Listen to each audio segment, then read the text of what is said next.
بسم الله الرحمن الرحيم. ولو ترى إذ وقفوا على النار فقالوا يا ليتنا نرد ولا نكذب بآيات ربنا ونكون من المؤمنين بل بدا لهم ما كانوا يخفون من قبل ولو ردوا لعادوا لما نهوا عنه وإنهم لكاذبون وقالوا إن هي إلا حياتنا الدنيا وما نحن بمبعوثين ولو ترى إذ وقفوا على ربهم قال أليس هذا بالحق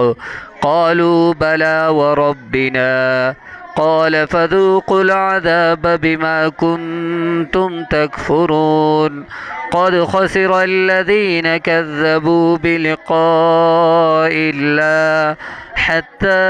إذا جاءتهم الساعة بغتة قالوا يا حسرتنا على ما فرطنا فيها وهم يحملون أوزارهم على ظهورهم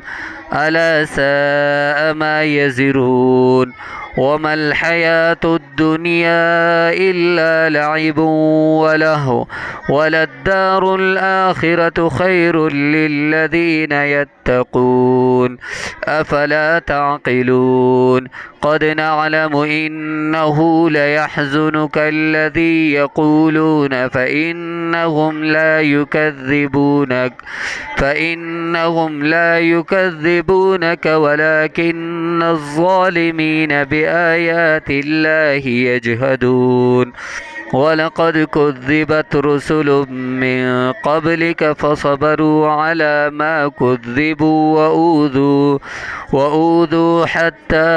أتاهم نصرنا ولا مبدل لكلمات الله ولقد جاءك من نبأ المرسلين. صدق الله العظيم. والسلام عليكم ورحمة الله وبركاته.